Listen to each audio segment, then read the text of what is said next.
Welcome back, ladies and gentlemen. This is the crypto news here, and I got this aggressively average content for you today, and what is going to be one of the most exciting, but also one of the most frustrating videos I've made in a while. We have this from Binance stating Hong Kong banks have started to support crypto. More funds are going to be moving over to Hong Kong slowly but surely. More stable coins are heading over there as well. And we see that Hong Kong's biggest virtual bank will soon allow customers to convert crypto to fiat currencies over some exchanges. As the United States is getting more draconian, more tyrannical, jurisdictions like Hong Kong will eat our lunch. The entire planet is getting on board with crypto regulations and bringing friendly crypto environments to their jurisdictions because they know it's the fourth industrial revolution. Yet the winners of the third industrial revolution, the United States, the most innovative country on the planet till this point, we want to hinder innovation. That is why I'm going to stress time and time again that this Ripple case is more than just Ripple. It's more than just XRP. This is for the growth of the United States and the next generation financial infrastructure. This will be the biggest wealth boom of this decade, and it's not even close. That's why any given moment, with Judge Torres' decision, everything is going to change. And here John Deaton gives his analysis from real vision on what he expects to come.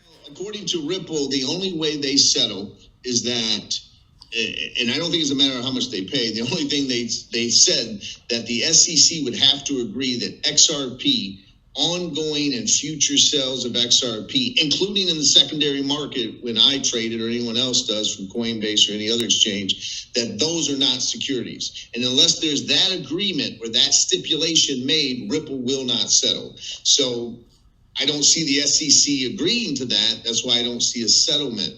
I see a settlement after a judgment. So if the judge comes down and she says this or that, or she says there needs to be a jury and this is going to hang on for a couple more years, then maybe the two can get together to come out with some compromise. But at the end of the day, a settlement is just between two parties and doesn't have any precedential effect on other tokens. If Ripple's already indicated if they lose, they're appealing to the Second Circuit. And then, of course, it could go to the Supreme Court. And that's when you would get what's called the Ripple test that arguably could replace the Howey test. Or it wouldn't replace it. It would just be the Ripple test applied to digital assets, so to speak. You see, ladies and gentlemen, this is not just about Ripple. It is about the entire industry. And the biggest players in the crypto industry, despite their hatred towards Ripple and XRP, they want and need Ripple to win. That is the unique position Ripple and XRP are in. John Deaton gives his take on what is going to happen next. We have a couple-week window, and despite the failed prediction made for last week, we're getting the best possible analysis we can from professionals in this game. The most likely time for a settlement would come after a ruling by the judge, and at any given moment, we're about to get clarity for the whole industry. That being said, though, guys, this shared by Riz Gary Gensler design was posted by XRP Garen. This clip gives a lot of insight on what Mike Novogratz, someone that holds Ripple equity but hates XRP, has to say, and what he knows as an insider in the industry. But what's most important is what XRP Darren mentions in the back, as it's something that I've covered on my channel, but have to stress yet again. First piece of information comes from a Twitter space, and I caught Mike Novogratz talking about XRP and Ripples, and what he has to say. As much as people think I don't like XRP, I'm cheering for Ripple to win that case. Be loud and clear, I want them to win.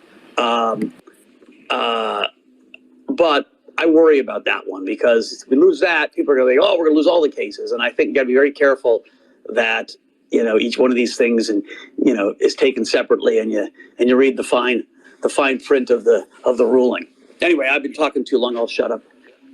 He's been talking too long. He'll shut up. So you usually say that when you have said too much and you're trying to stop yourself from giving out more secrets. Now, what this reminds me of is Charles Hoskinson from Cardano telling everybody that he heard a rumor of what's going on and it's catastrophic for the rest of crypto. So it sounded like Ripple and the SEC have some type of settlement, and it's bad for the rest of crypto because they don't get clarity. And this is kind of what Mike Novogratz is saying. He's saying that you have to be careful, you have to read the fine print, don't overreact, just read the fine print between every single case.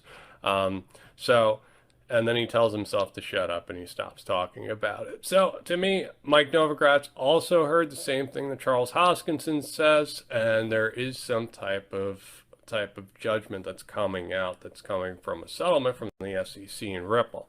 Now keep in mind that these VCs, Mike Novogratz said that he holds equity in Ripple, But the XRP, he's anti, right? A lot of these VCs will say they're anti-XRP because they're holding other competing coins. Now, Joel Katz has said they're not going to discount XRP, and that's how VCs work. They try to get an 80% discount off of the coin, and they hold a bunch of them that are locked up, but they try to get it dirt cheap. And they give liquidity, and they get dirt cheap tokens in exchange. So a lot of these VCs were denied by Ripple to get. Now, ladies and gentlemen, there's a lot to unpack from that. First and foremost, the increasing probability of a settlement after the judge comes out with her decision is growing. It's very reasonable to believe that numerous insiders have heard rumors that a settlement has been worked out, and in my opinion, that's growing to be more and more of the most likely scenario. But first, what you all need to realize is that the narrative behind Ripple and XRP, the hatred towards it by some of the biggest players in the game, are because Ripple refuses to sell XRP at discounts to VCs. How do you think Solana got so popular? How do you think Terra Luna got so popular? How do you think Ethereum got to where it got to? They sold their tokens to VCs for absolute discounts, and with that came the endorsement of some powerful people. Ripple is not getting these endorsements because they refuse to give XRP at a discount. This is something that has hurt Ripple, but also increases credibility of the token in my opinion, as XRP was never meant to be bought by VCs so they could dump on retail in the market. XRP was always meant to act as the new plumbing for the financial system. You see people that Novogratz supports like Vitalik and Ethereum. They send the wrong message. They believe in the self-righteous crypto narratives when in reality Brad breaks down how Ripple and XRP work with the system. That's why they don't have to sell XRP at discounts, because it's going to be so valuable based solely on the complementary role XRP is going to play for government-backed currencies and KEX. Vitalik, one of the founders of the Ethereum ecosystem, he was on a panel at a Ripple event, and the question he was asked was, who's the competition? And he pulled out a $20 Canadian bill and said, this is the competition. I couldn't disagree more. If we go out and say we're going to attack the system or attacking fiat, at the same event we had Ben Bernanke come and speak, and he's like, look, central governments will control M1 money supply. This is fundamental to being a sovereign nation. And so this idea that I agree with Katie, like, I don't call it cryptocurrency. I refer to them as digital assets. Cryptocurrency suggests I'm going to go to Amazon and buy things with it. Now, ladies and gentlemen, I hope you paid attention to that. Listen closely. We are not going to replace fiat currencies. The governments own guns and control the world, period, end of discussion. They can print trillions out of thin air. They control everything. They locked down the planet for years and limited travel. This delusion that we, through crypto, are going to replace fiat is crazy. What we can do is invest in cryptos that are going to complement the next generation of fiat so we could get rich and then change the world with our newfound wealth. But too many people are unrealistic about these things. Too many people are self-righteous about things, and because they're thinking with their emotions and not with logic and reason, they'll likely get burned. You see, ladies and gentlemen, despite his anti-crypto stance, Warren Buffett is a winner. He's regarded as the best investor in history. It is stated time and time again crypto is like rat poison. However, despite that fact, he continues to gain exposure in the midst of the biggest banking crisis on the planet to Ripple-partnered institutions. One of his biggest holdings is Bank of America, a known renowned Ripple partner. And yet again, Buffett is buying more of the Japanese financial stocks. One of the 5 companies is Sumitomo Corporation, and this hits close to home for Ripple, R3, and XRP holders with Sumitomo's financial arm, Sumitomo Mitsui, owning approximately 10% of SBI Holdings, the largest outside shareholder of Ripple, and is a big XRP on-demand liquidity advocate. They also own 14% of R3 Japan and have a sizable investment in Ripple Net's Money Tap app. Ladies and gentlemen, more and time again, we need to make the money speak louder than people's words. The money continues to talk in Ripple and XRP's direction.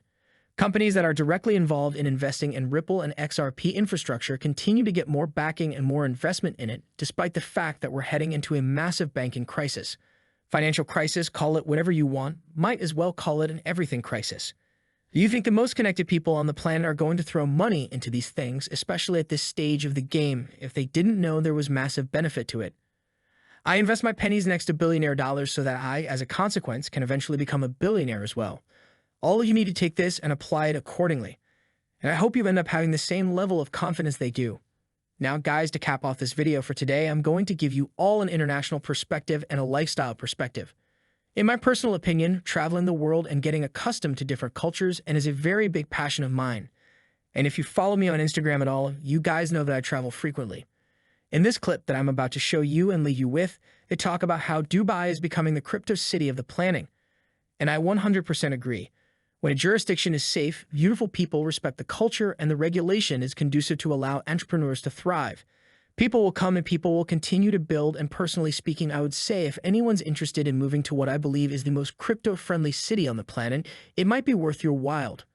Now I'm going to leave you with this clip explaining to all of you why Dubai is the best crypto city on the planet, and for any of you adventurous types, this may be your wake-up call to move if you'd like. With the US tightening regulation and hindering innovation, it might be a powerful option. Ladies and gentlemen, this is the crypto news here. Thanks for tuning in as always. I appreciate every single one of you now. I'll be back tomorrow with another video. Why would I call Dubai crypto capital of the world? Again, I'm slightly biased, but there are multiple reasons. First of all, English is the speaking and working language of the entire UAE. Japan, unfortunately, is a little bit difficult for non-Japanese founders and for non-Japanese companies. The connectivity, we're right in the center of the world, literally. Here's India with their billion users. There's China with their multi-billion of users. Africa and Europe, we're right in the middle of it. We've got amazing infrastructure, be it internet, be it roads, be it places where you live. And I mean, I can't think of a better place to live and work. The VC funds are moving into Dubai at a speed I've never seen in my life. We're setting up VC funds, fund managers, at a quite sort of astonishing rate. And this is where entrepreneurs want to be, right? If you've got amazing infrastructure, you've got amazing opportunities, the whole ecosystem is there, the VCs are there, regulations are being passed because you want regulatory certainty. What you don't want is what is happening in the US, regulation by enforcement. This is what you don't want as a lawyer, and this is what you don't want as an entrepreneur. So we've got the regulations. I mean, why wouldn't you want to be there? Why do I hold XRP? Because Ripple's the chosen one to lead the new global digital payment system, and they use XRP.